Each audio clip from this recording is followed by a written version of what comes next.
Hey, Audacious Beast, welcome back to my channel. My name is ScottyAllenDay. So, why do people like or love classic cars or supercars?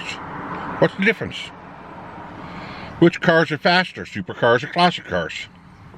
Is it worth restoring a classic car? And then also inside of this video, I'm going to be talking about a story about a 76 Dodge Dart versus a 2021 Lamborghini. So, basically, we're going to start right into it by saying, why do people like or love classic or supercars? Well, number one, it's curb appeal. People really like seeing them. When somebody drives down the street in a Lamborghini, a Bugatti, Maserati, not a Maserati, a McLaren, or even a Rolls Royce, they're going to turn their head and they're going to look. If I was going to drive down the street in a 70s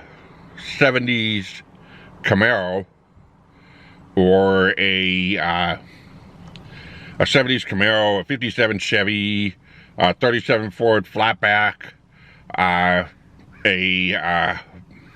Hudson, an Austin Healey, a 32 Ford Roadster, any of those, everybody's going to turn their head and they're going to look. You pull into a parking lot, everybody's going to stop and they're going to look because it's just something that's just totally fantastic. So, why do people like or love them? Because it's the curb appeal. Does that happen today? No, except for one car. One particular car today that doesn't fall into those categories. That's a current car, and that would have to be a Corvette. If I saw a Ferrari rolling down the street, I'm going to look. I mean, I have pictures and posters of Ferraris in my bedroom, and I grew up as a teen in the 80s.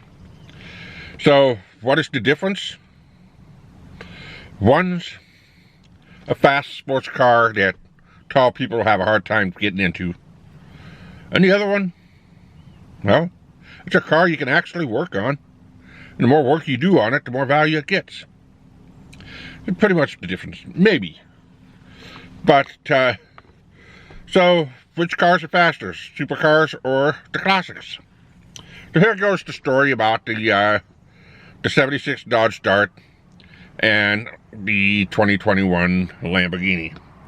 And I had a friend of mine that restored a 76 Dodge Dart, and he put in a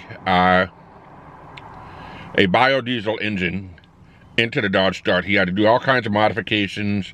He had to strengthen the frame. I mean, he's putting a turbo Cummins biodiesel engine inside of this car. So he had to do a lot of work. And, well, sure enough, he took it down. He's tested it out on the drag strip, and he finally got it all running and tuned up. Well, there was another guy that was down there at the same drag strip that had a 2021 Lamborghini. It might have been maybe 2019, but I know it was a Lamborghini that was down there on the drag strip with this Dodge Dart. And so he wanted to race. So they went and they raced. Sure enough, the Dodge Dart won. Surprised? Well, depends on how much work that you put into it. A Lamborghini is a light car with a super engine in it, and you're putting in basically a turbo diesel engine that's fit for a diesel truck into something as small as a Dodge Dart. If you're thinking of what something like this Dodge Dart would be, think of like a current Chevrolet Blazer. It's pretty much about the size of what a Dodge Dart is, only shorter. And, well, all the work that they did into it, it made it a fast car. And it was a fun thing to watch. You could actually watch several videos of other classic cars beating a Lambo, fully restored classic cars with new engines in it, actually smoking a Lambo on the tracks. So, a Lambo's not necessarily a very fast car, unless you've modified it enough to where it becomes a super fast car. So, is it worth restoring a classic car? Well, It is. It's totally worth it. You just need to make sure that you have the time, the money, and the ability to be able to do the project as much as you can yourself instead of taking it to a shop. So if I took this Lambo into a shop, well, it's going to cost me quite a bit of money. If I disassembled the frame and I sandblasted the frame, and I found out it needed some welding to get done, and then I found a welding shop to get the welding done. I get all the welding done and I bring it home and I put the shocks and the struts and the tires and stuff like that on. You can get all those tutorials on YouTube. You get all the guts down below, and then you start working on the body. You sandblast the entire body, and then you start doing all the body work, and then you take it down to a body shop, and the body shop finishes it up and then paints it. There's your biggest expense. Take the engine out and you totally rebuild it yourself and you put it in. You've already chopped about half of the cost of the car. So it depends on how you rebuild a car.